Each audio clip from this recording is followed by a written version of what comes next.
Good morning, Las Vegas. We're over the hump. Day number 6 here in the Cinch Stage, the Cowboy Commons, live from the East Lobby of the Las Vegas Convention Center. Don't get your head in a spin. You've made it this far. Finish strong. Kendra Santos, Tommy Joe Lucia, No Spin Rodeo Rally.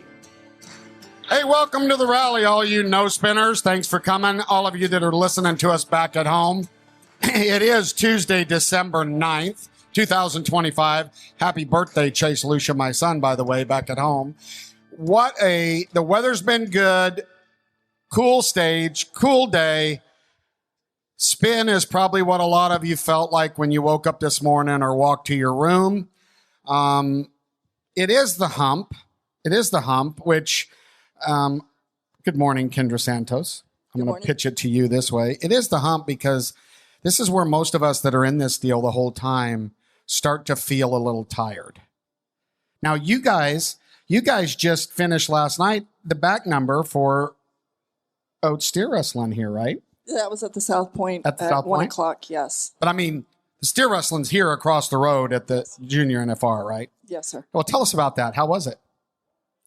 It was typical. It was funny because Ode had his Pimp Daddy Vegas jacket on, and I'm... How many of those does he own? Schlepping boxes in a sweatshirt like the Mud Hen, and he's the Peacock. Typical. Do you know if he's a Pimp Daddy, what that infers? Okay. Well, let's just say this. So, while we're at it, when he's on Matt Merritt's show the other day, and he was on there with Hudson Bolton and Josh Frost, the bull riders, and Matt Merritt says, so we know that the chicks dig bull riders, so Oat, do the chicks dig bulldoggers too? And Oat goes, the big ones do. The big ones do. I'm sitting there with Joe Frost, and he's dying laughing. It's all at my expense. But anyway. Well, good morning, everybody. We kick off every show with our Pro Fantasy Rodeo round recap. Remember, everybody, that pay attention to your big team, but if you want to win some money, it's in the daily fantasy game. You get a discount, $5 off to play the daily game. Go try it if you haven't tried it yet. It's a lot of fun. I'm doing it now. Lots and lots of fun. You pick your team. You got another $100,000 in salary cap. And the big thing is, if you're paying attention to the NFR, you can see trends. You can look at day sheets. You can figure out winners. You can have your chance at winning some big money. But let's take a look, if we can, at some of our leaderboards. Let's look at the big game first, if we can, highly technical crew. So the big game, nope, this is yesterday's game. That's fine. We'll go with it first. Hell on Wheels wins with $194,000 winning. That's $3,500 for $194,000. I would pay $3,500 to the guy that's coming on stage today if he would give me $194,000 to my team. I promise I would donate it to whoever. Now let's look at the big game. Big game winners. Where are we at? Staggering numbers, people. JMMTX Joy Tamburo. His team has $755,000 won. By the way, that's about $700,000 more than my tattoo team has won. So by the way, play Pro Fantasy daily. It's a lot of fun. Play the big game. Pro Fantasy Rodeo. Happy to have them. And we've got a guest with us on Hey, today. Tommy Joe, I don't know if you noticed, there's actually a tie for first and second. Oh, I better say that. Well, then, Hardly Riding. How do you tie? So they have the same team? I'm telling you, this thing's rigged so I have ink. $755,000 tie. Thanks for bringing that up, Garrett. With $733 in second. Big game, big time. So that's the Pro Fantasy Rodeo fantasy recap. Let's kick it over to First Lady of Pro Rodeo Journalism, Kendra Santos, to give us a round recap in Thomas and Mack. Just kind of my personal highlights. So last night being tough enough to wear pink night, I will just mention this. So for those who don't know, Terry Wheatley founded it. Terry Wheatley is a breast cancer survivor. She's the wife of an NFR team roper. She's the mom of an NFR team roper. Jim is her husband and Wade is her son. So it's a very personal cause to her. And to this point, that program's been around for 21 years, since 2004, and has raised, rodeos and Western events have raised $45 million. Yes. What's really cool about it is that all the money stays local, and it supports women in local rodeo communities. They buy mammogram machines. They pay for gas to get to treatments.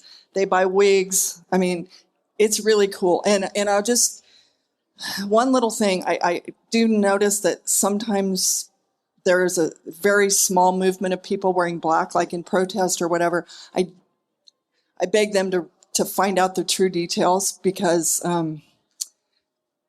the money really does stay local, and it helps a lot of people. And I know people it's helped. And so tough enough to wear pink. And the pink horn ramps were a cool touch. They were super cool last night. So the TV pen was out in all the Rough Stock events last night. Rocker Steiner got the round win on the Horse of the Year, Lunatic Heaven. That's a Brookman horse.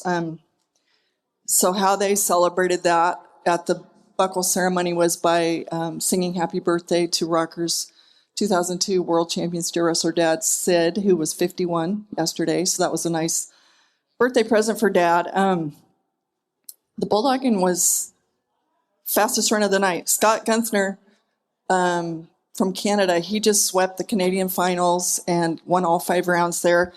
He won the round, and that's the start, because I don't think you can get out any better here. Second is today's guest, Justin Shaffer, and the Banker boys are hot. So, okay, in the team roping, Colton Schmidt and Jonathan Torres took their second victory lap of the week. Colton is riding a pretty shiny Palomino horse that belongs to Ren Richard, who's been here in the calf roping and the team roping. That's fun to see. A note on those guys is that Colton Schmidt has roped with 9 guys in 2025, and Jonathan Torres has roped with 4. So they got here the hard way, and then they got mixed and matched here because their partners at the end of the season didn't make it. So that's kind of a fun twist. I also want to mention the Graham boys, Dawson and Dylan Graham, were 3-3. They reviewed both the barrier and the crossfire, and they got them for the crossfire. That was a big moment. I am grateful for the review, because those things happen so fast that you want to make sure you get it right. It's still a judgment call by a human being, but at least they looked at it twice in slow motion, or probably 20 times maybe in slow motion. Okay, Damian Brennan the Aussie won another round in the bronc riding. This is an interesting horse name, R. Watson's Ed Bishop. I don't know what the deal is on that. I assume R. Watson is for Randy Watson's boots. That's a sponsorship sort of a situation. I don't know, but I don't know who Ed Bishop is, but I'd be curious. He is a alter ego of one Matt Birch. Okay. Long story there. Okay. Oh. Okay. Well, now, okay. So, but some really... What is an alter ego? There's something funky there, but...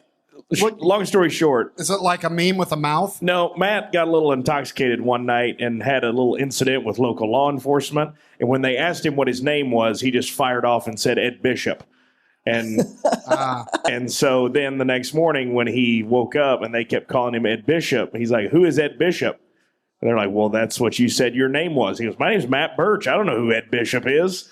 So Frontier Rodeo and Surveys both have horses named Ed Bishop. So that's awesome. That's like a notorious outlaw in Vegas name. Okay. Yeah. Okay. But Virgil and the Black Tie were out, and my understanding is Virgil, that's been a double winner in the bareback and the bronc riding. He's 18 years old. He's retiring after the NFR. That's what he said at the award ceremony. Okay. So then, big night in the calf roping. John Douch won the round 7-4. Awesome. Big twist. With 2 wraps, Shad Mayfield's calf got up. Yep.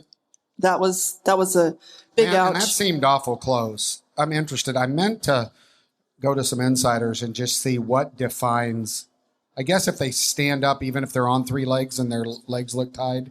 But that's interesting to me, right? Where that line is drawn. Yeah, that's kind of a heartbreaker because so many of these guys. I mean, Shad obviously he can have a bobble or take 2 reps and still win the round. That's what he's kind of famous for. But that was a pretty tough one. Douch has moved up to second in the average after a couple of little plot twists last night. I will say for Shad, when they're running the extras out there and he's just kind of had his heart broken, he was signing autographs for kids and stuff. And then he made the trip over to the South Point and went up on stage with Douch. And that was like some pretty good sportsmanship because I know he was heartbroken. Yeah. So in the barrel race, Carly Otero, tiny.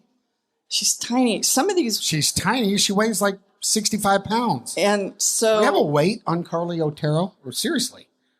Like, that's an advantage. I'm sorry, go ahead. Wild. But some of these horses, Lisa Lockhart's little Sorrel Mare Sasha, like, they are, like, almost violent. They're so, like, strong and quick. And when they get around him, it's, like, wild.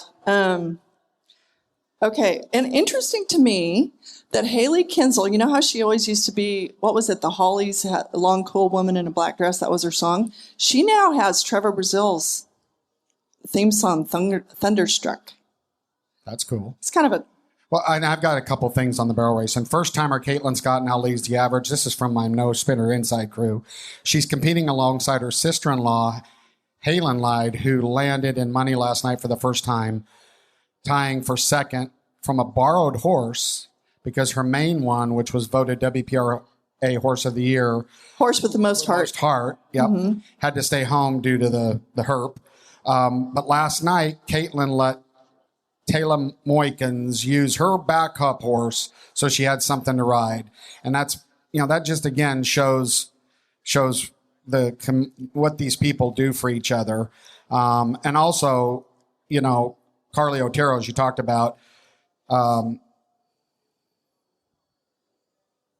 gold medalist at our rodeo, and in 2011 on her horse, Dylan, won.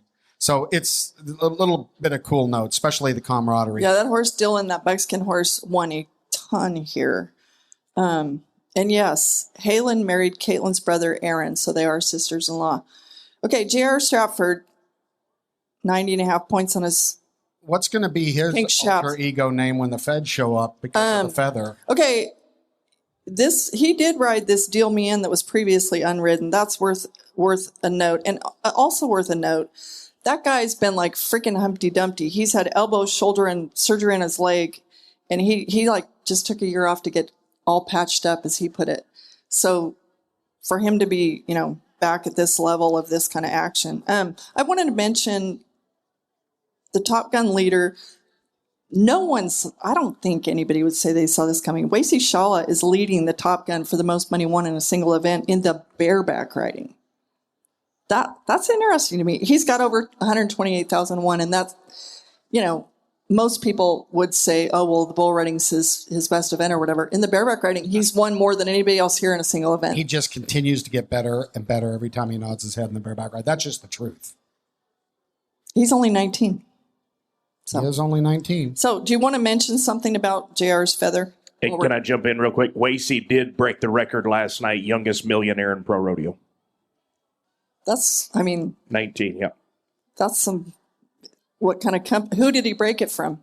I think Riley Webb? I think so, yep. That's pretty cool. 19 years old, $1 million. I don't know what the profit margin is on it, but it's probably pretty good. Well, and a couple other things to mention at the NFR, because I thought it was really cool. During the live show, they did a shout out to members of their production team that have been in service. And Rick Salee, Guatney, Amaral, those guys got little mini bronzes along with other guys. I don't think that we're all out there. And that's a cool thing to do, by the way, because that thing doesn't happen without all those people that are putting in the time to help put it on. So that was close and special to my heart. I'm glad they took a break. Can I say one more thing about Gunther? Am I saying his name right? Gunther? Okay, close enough. So that guy keeps trying to retire. And in 2021, he had a brand new baby boy, or he missed the birth of the brand new baby boy. His name's Rich, who was on the stage with him last night. But Scott keeps trying to retire, and then things happen that won't let him. Like, he just keeps winning. So it's kind of interesting, you know, like it's like he doesn't set out to make the NFR, but things happen, and then he Like finds winning. himself in a position Like where winning. it's like, well, It's a lot easier to not retire when you win. I'm going to retire from the tattoo league. Go ahead. Yeah, but most guys don't make the finals when they set out on October 1st to make it, Yeah. is my point. And Yeah. he's like, no, I'm not going to do it. And then he wins and he wins and he wins. And then he has to finish the year, and here he is again. Is that a recap? Did you have something you wanted to say about the World Series real quick? Oh, yeah. Well, in the World Series, couple things. That's the second big event that's going on. Let me scroll through my little iPadder here and get to the right spot in that. But yesterday, I was going to bring this up, and we didn't have time yesterday, and then we'll bring on our guest. Let's see here. Logan Medlin and Coy Rollman split 100K 2 days ago, and and won a open. Can I just to interject on that? So that's a tell. That's the new team for 2026.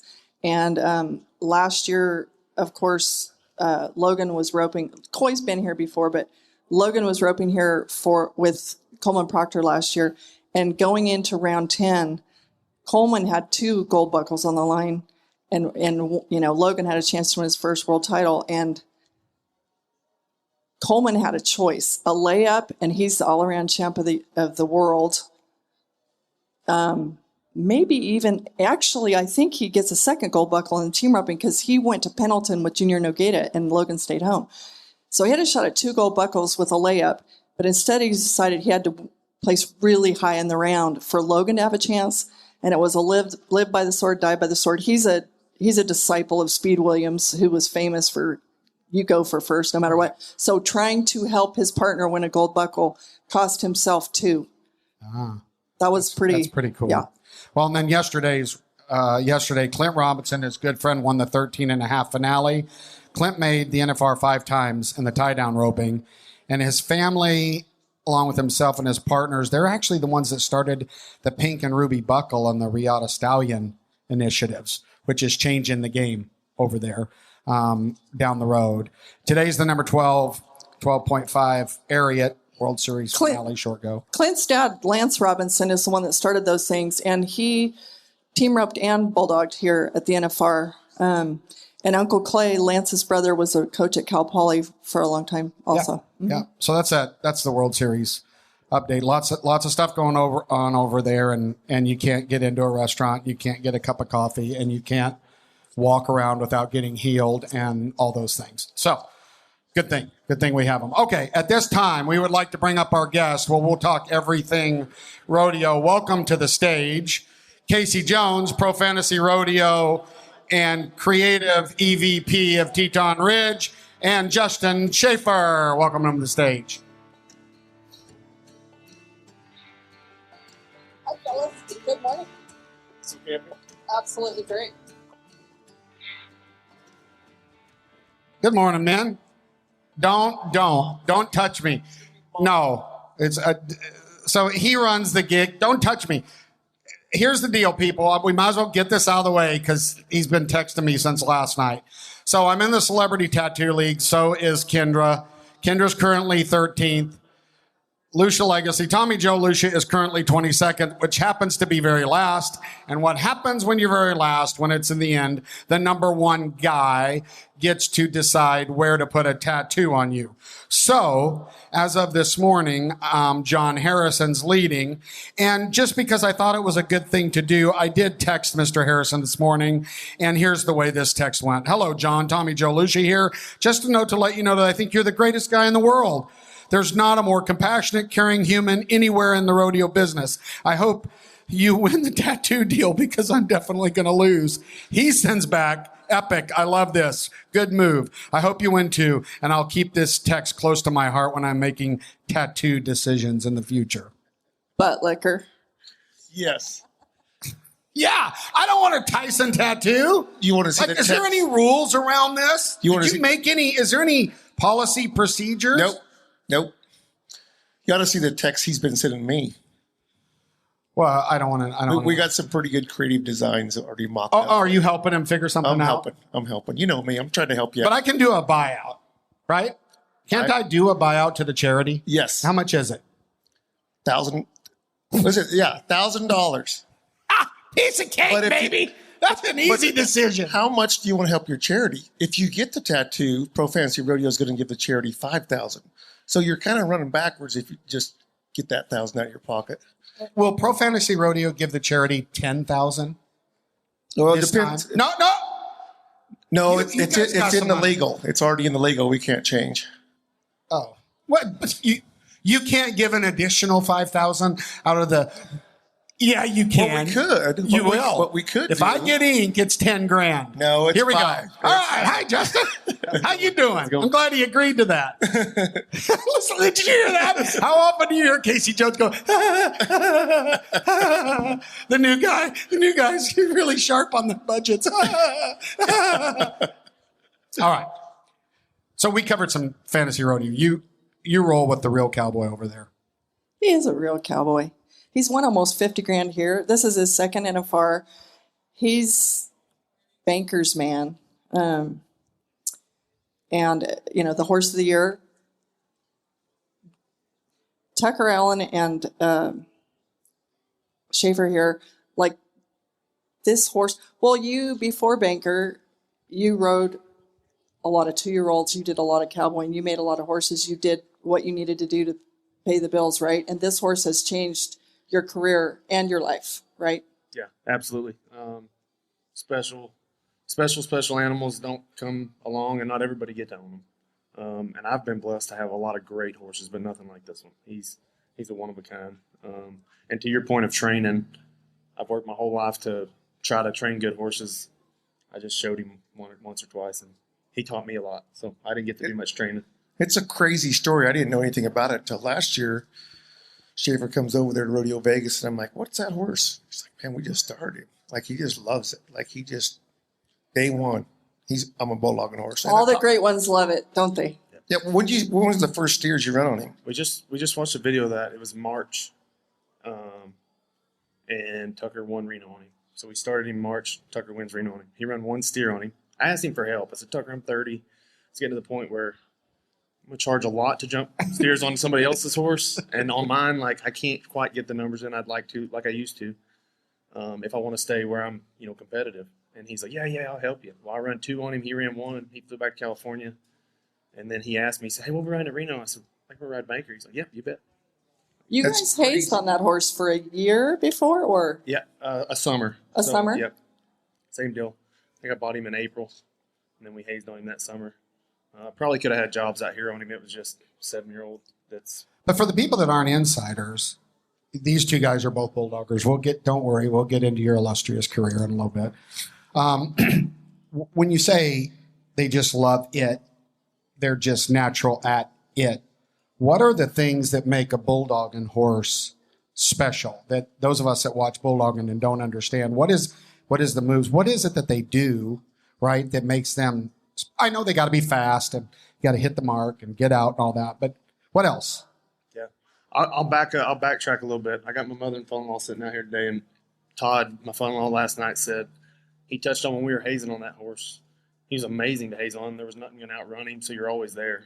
But you could run 3 on him, and he'd be in a white lather and just mad about it, or hot. He didn't love that part. We moved him over, and we made fun of Jace Melvin last year warming him up. Just gave him a hard time because he'd have more sweat on him warming him up than he would after we run 3 steers. Like, he just loves it that much. So the special parts about the great ones is, yeah, they all are going to be able to fly, or you're not going to ride them here, I think being good in the corner and all that has to come down to being great-minded horses. They're able to not only handle the pressure, but then step up when they need to step up.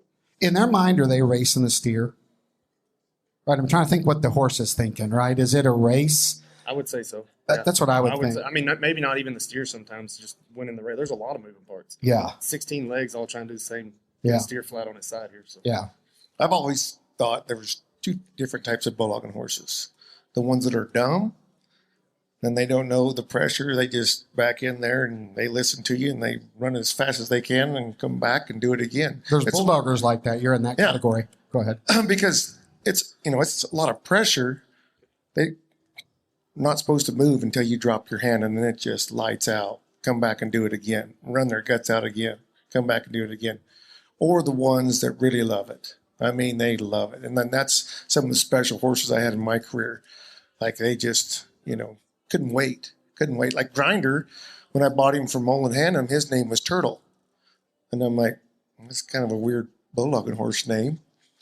But he'd back up in the box and he'd grind his teeth. He just couldn't wait. I mean, loud. You could hear it, And so that's how he got his name. But he just couldn't wait to go. And then, like, you could see when, the first finals, Will rode him at the Globe Life.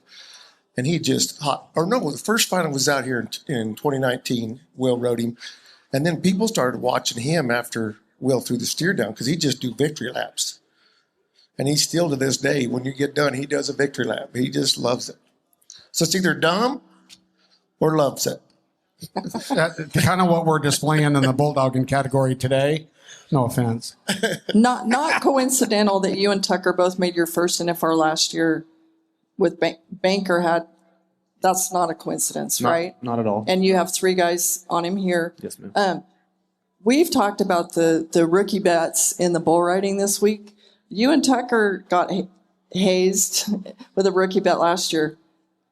I remember I can see it in my mind. You guys, was it tall boys taped to your hands? Was it yeah. for grand entry practice? Yeah, or? right before grand entry practice, they taped, 2 to you, which they did number one, they were cold, and number 2, there was a good beer, so it wasn't hard to get. It wasn't hard for me to finish, but no, they did it again this year to some bronc riders, but they had like maybe 4 locos or something. I mean, it was god awful, so they just kept sipping on them the whole deal. Who were the guys last year that came up with yours? Was it Dakota? I think they all got together. Dakota, Will, a bunch of them, and it was me, Tucker, and Cash Rob. What did Cash have to do? Same thing. Yeah, they taped him to his hand too. So I got a bulldogging question. This is a non-bulldogger asking I'm very serious question about this. These steers that hang legs, are there draws? Are there certain steers that are prone to do that, or is it all in the way you daylight them? Sometimes it's the technique wasn't, quite the best, and they'll hit. But some steers just kind of wash out and they lose momentum, and it's really hard to finish and lift them up. So it could be the draw. Either way. If you see, you see a draw and say, "Ooh, I better hit him right"? Is that fair or no? It's fair. You also, I think all these steers we get to prepare them to come to this building, and at some point they had daylight underneath them, or we wouldn't have picked them. You know what I mean? Right. So I think it's also fair to say that maybe you didn't get all the meat off the bone. Even if that steer for 3 rounds doesn't take it, at some point he had it in him, and he can attest to it. If we made our very, very best run, probably get him. So 95% of the time, that's how you handle the animal. Yes. But sometimes, these steers are really good, and then when they get here and hang out, they eat the best feed in Las Vegas. Arena. They start getting a little bit, fold, a little bit sluggish coming around the corner. And this arena's hard on them. Just as hard on all the livestock, as short as it is. And I think that's why the competition and everything rises out here, and you have to. There can't be anything that sucks more than being there on the ground and realizing you've hung a leg, right? I can't imagine in this game, maybe other than missing a horse out, right? But being down there, getting everything happening and realizing that leg's hung. Right? Or it's worse if they get away. Well, that's worse. Yeah, I guess so. But yeah, no, especially here. I understand that. But you've done everything relatively right. But I want to talk about, and ask Shaffer, the hazing out there. Like, it's just like the scariest job here. You have out. It's like when I hazed out here, because the bulldogging horses are some of the fastest at the NFR, and there's amazing. Every horse here in timed events, top notch, and the bulldogging horses are fast.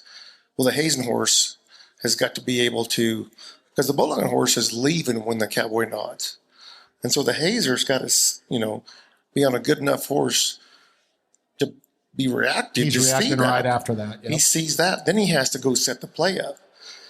And Trevor knows he got here at 6 o'clock, got off the plane. He's like, Jones, I know you'd be the only one to answer your phone. And he says, what is going on out there in the haze? And he says, you remember Sid Brett? He says, every one of his NFR pitchers, Sid's got them just lapped up. I mean, just got them cut off. But it's tough. Well, and also, I don't think you could take that right-hand turn today if you got on there and tried to do it. Because those guys are watching, right? And then they look up and it's yellow. Oh, yeah. And those hazing horses I watched last night, they're taking a hard right now. Yeah, you don't have an opportunity on the haze side to win the race very often. Like, you're losing the race, and now you just hope to save the bleed. And both rounds, Tucker's one that I've hazed for. When I left, my heart dropped. I thought, there's no way I'm getting there, because everything's in front of me when I leave. Yeah. So it's a testament to the good. When you go, you're like, oh my god, oh my god, oh my god, oh, I got him hazed. Oh, thank God. I was wondering, like, round 2, like, you kind of had a heartbreaker, your steer got away, right? And then you got to jump back on and haze for Tucker, who wins the round. How hard is it when you just got deflated to jump on and, I mean, you don't have time to get pissed, right? Right. Yeah, I separate the two. I've had a lot of practice at it, but for me, it's my bulloggin's in a box. I call it my box, and I gotta stay within that. And some nights I'm not, but the hazing's totally different for me. And so I'm going to do the very best I can do and haze as good as I can, no matter my situation. You know, not to say I wasn't mad. I joked when I was getting on the hazing horse to keep myself light. I said I never thought I'd take this much Thomas and Mack outside of the Thomas and Mack. I had dirt all through my boots and shirt, you know, and so I kept it light for Tucker's sake. And then, of course, get out back. I had my little 10-minute pouting session, and then I was over. So I would love to go back to last year. Jesse Brown's on Banker again here this year. But last year, he got on him, at round 5, 6? Round 5. Yep. And talk about that. Like, how hard is it? And Jones, you know as well as anyone, like, you come here with a game plan, you're locked in, and then sometimes, for whatever reason, it's just not, and you got to make a change, right? And so, and then he got on Banker and was lights out for the second half, right? Yep. Absolutely.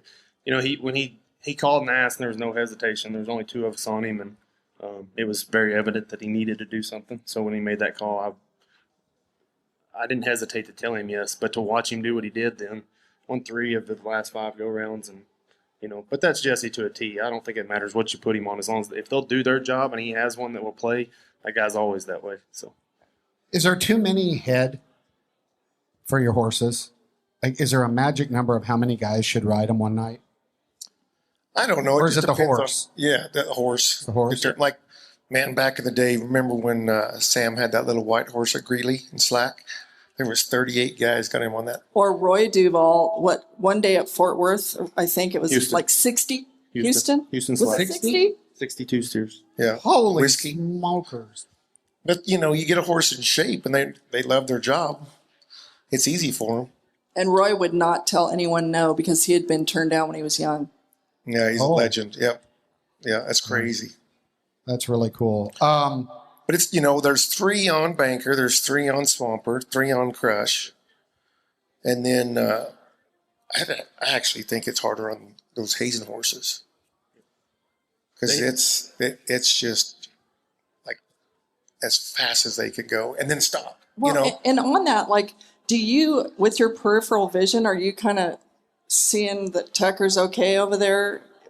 I mean, Not here. not here. No, I let him. You better holler or scream or that. And we got guys in each box specifically. You know, look at my horse's feet, make sure he's standing good. But you watch Tucker, he watches me. That way they can say holler or whatever. That way we can stay focused on what we're doing.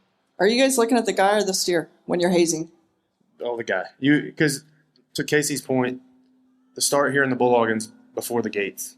You're moving before the gates come open, and on the hay side, we even try to read facial expressions before they nod. Like, I kind of know their tendencies. Tucker's got mine down to T, but he's like, before your hat comes up, I've already read I'm leaving. And that, because you're already at a disadvantage. If their horse is going before yours and they're riding a fast horse, you've already missed the starting block, so you better be able to get around them.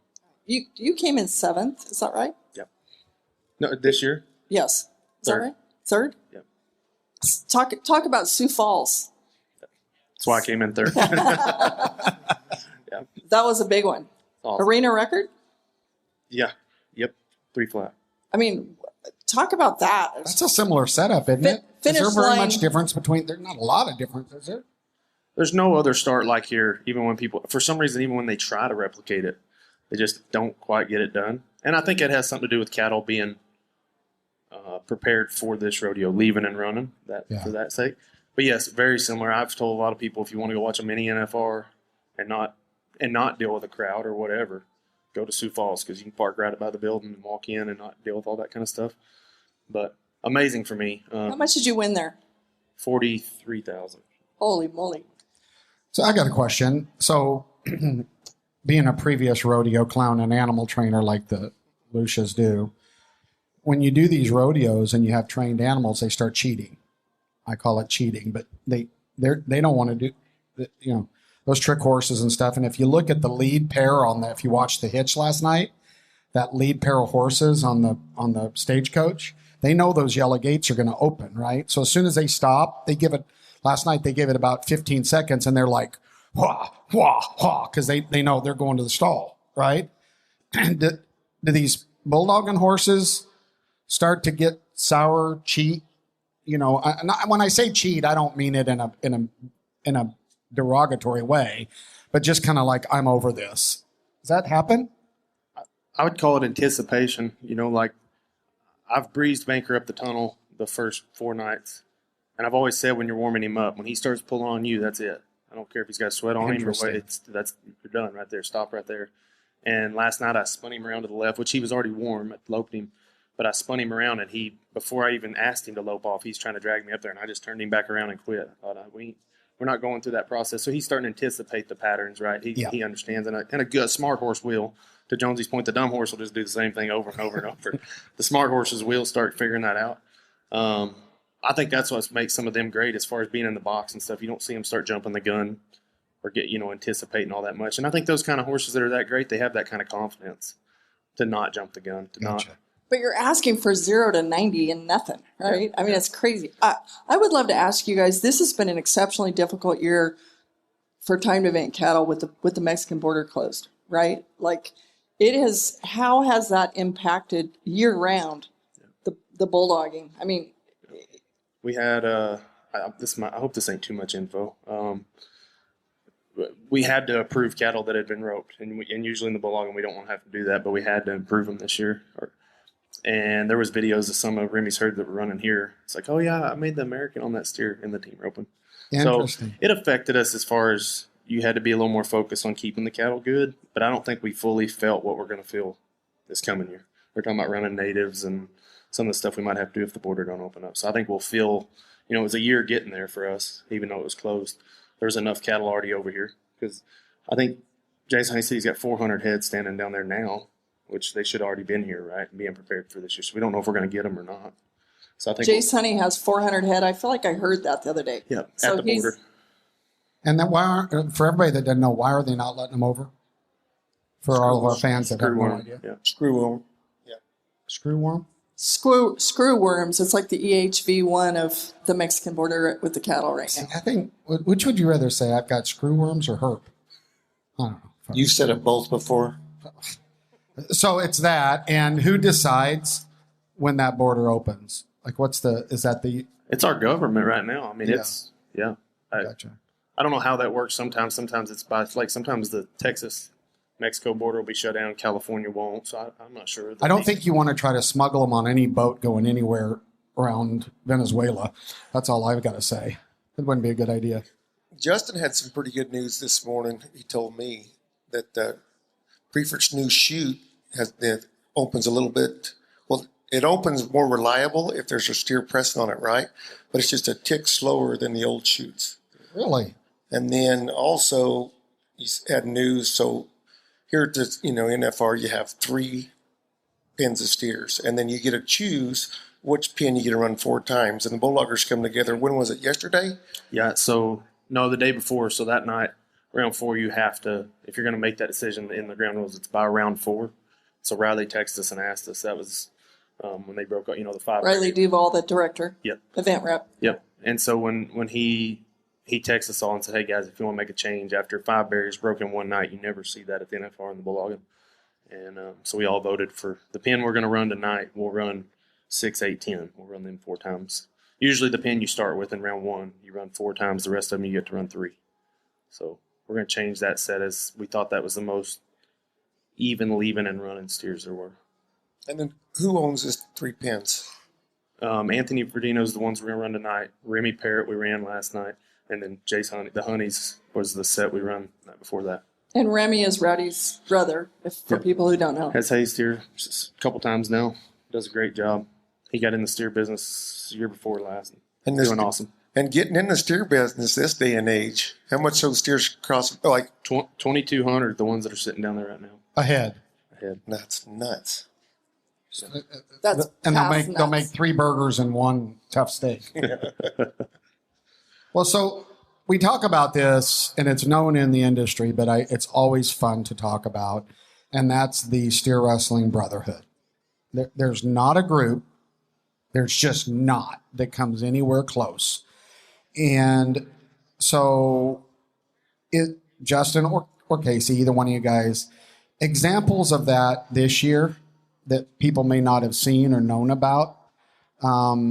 If you could share any of those, or either past examples. My point is, these guys, they legitimately, as a whole, care about each other. Like, it's the real, it's not like, hey, give me knuckles, I wish you would have lost. It's real. So let's talk about that a little bit.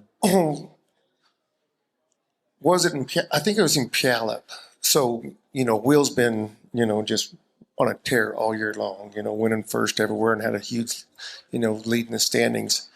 And then Wag, he was kind of struggling. He couldn't find a horse that was really just dominating and making it easy for him.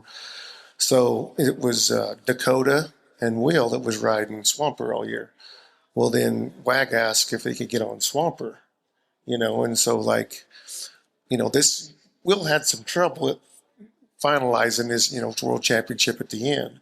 But just the brotherhood is like, yeah, you can jump on ours. Get on my horse that's carrying me to the victory. That's a big deal, And then Will had a little trouble here the first round, and then it looks like Wag's going to step up and Wag, whatever happens in this little arena, it seems like it's always coming out in Wag's favor, But he let one go the other day, and it's going to be a really close race down to the finish. But just to that, Will had such a huge advantage. He had a horse that he's really synced with, and he lets his good buddy on, Anything come to mind, Justin, since you've been here, out of the ordinary? No, not out of the ordinary. Yeah, it's well, it's I ordinary. shouldn't have said that. And I'm not picking on the other guys, but I bet they don't know, finance. We know there's guys we know their financial situations at home, their kids' name. We know them all, So it's an everyday occurrence that you really do know these guys and you really are friends with them. And you might want to slap shit out of them tomorrow. Yeah. And that's okay. Like, we'll buy each other a drink after. Like, that's just like, but that's a healthy relationship, people. Just like every now and then, if you just do that, you could get over it. It's just like the Lucia brothers. That's right. I would love to, this is kind of out there, but see if you guys will confirm this, because it's my understanding. Sometimes I hear about, in other events, some people pay like a lot of money for a trade. The Bulldoggers, they do not allow that, right? No paying for trades, and then trying to make the money even. Best man wins that day. We'll go on to the next one, but yeah, we've tried to stay away from the no money for trade. And if you add up the miles at the end of the year, it's all the same. You're within pennies, of the same fuel money and all that kind of stuff. So, and we're all out there trying to do the same exact thing. It ain't like if you're competing against somebody else, like if I nod my head to beat Will every night, I'm beat already. I'm trying to throw the steer down that I got, not Will. I don't know if I could throw him down. So. I don't think you could. No, right. I'll just be hanging on to that beard. The money for trade still is a very big issue in some of the other events, because when you start having people paying $2,500 to get your position, bullshit. Okay, but if it's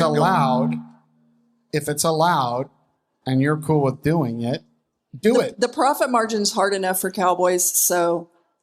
I mean, it goes against code, but if it's allowed, that's then been stop going on it. a long time, though.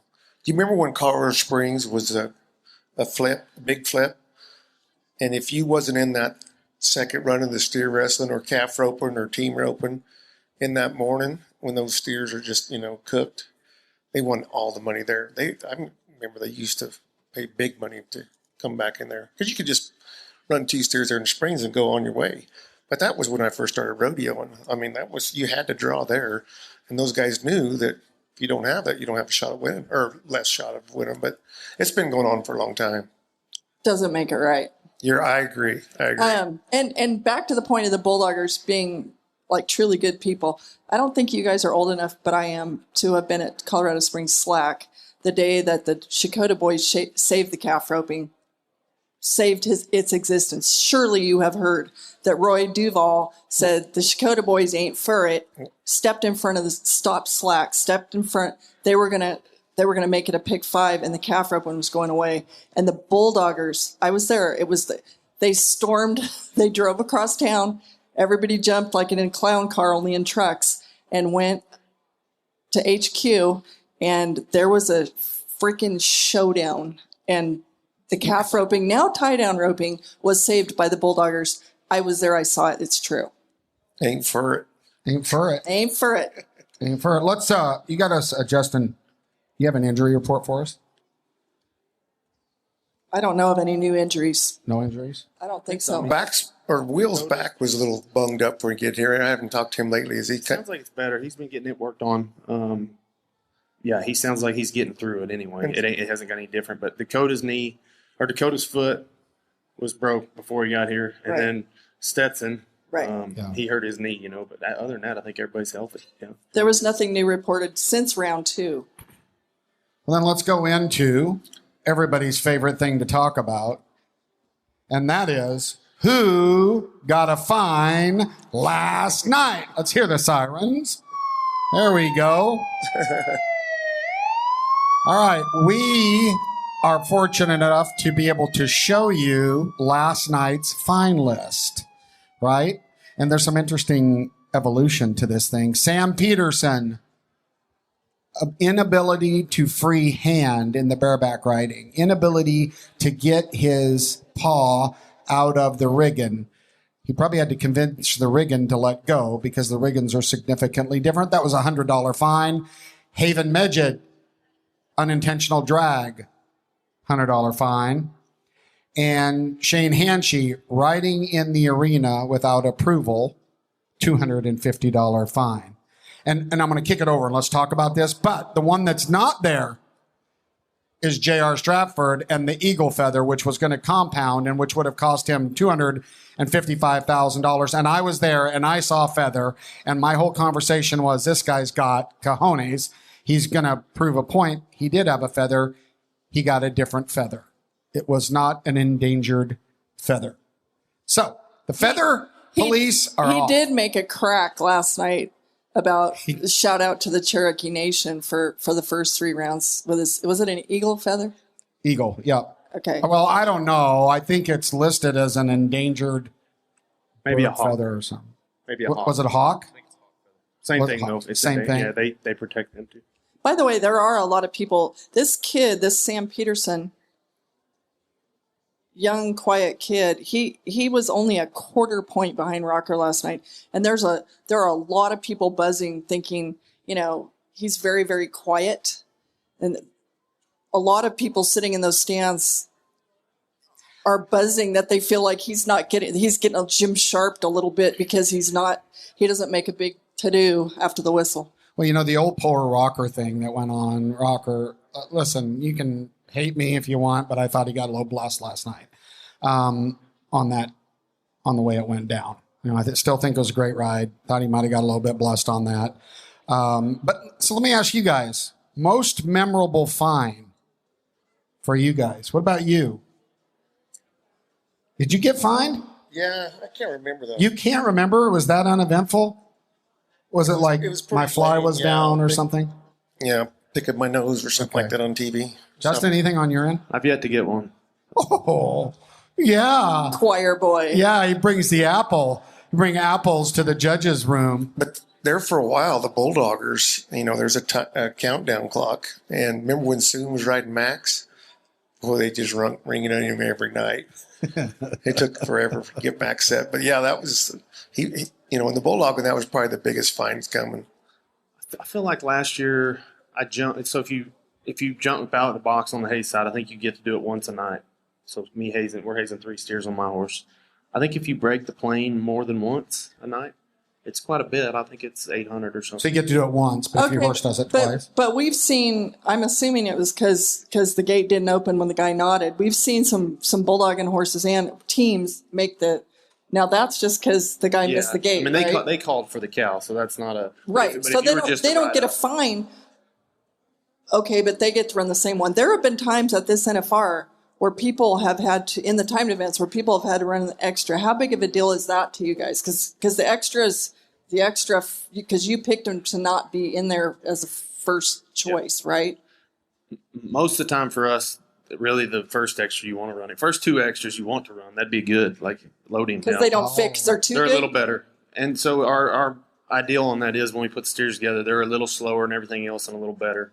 But if a guy's going to have bad fortune and have to run an extra, I'd rather him win the round than have not. But if a steer's like down or whatever, they can't get his head straight, whatever, who says, okay, we're going to run the extra? It's not the guy, right? It's a judge. Well, and they give you say a steer's on his knees in the 10th round and he won't get up, but you really want to run him. They finally say, hey, you got to nod your head. Do you want the steer or not? And so you either got to take him down or you get to make the final call. Unless it's a situation where they let the steer out.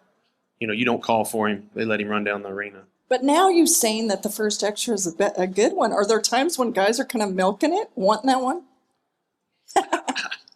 Jones. It could happen. And there's some steers. They won't pay for trades, but they will do that. I don't remember it happening at the NFR, but sometimes those first 2 extras, they're too good to put on because you think, man, if they're going to win all 3 rounds on them, and so let's put them as extra, But it sounds fair if you have to run a second. Yeah, it's like you earned it. Well, the thing about the picking of the steers, I'm assuming, is that what you want is to them to be so even. Where one, it's a bulldogging contest, right?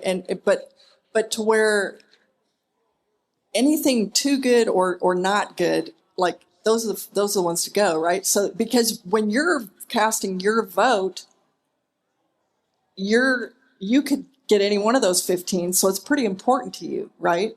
What about the guys running the extras? How do you?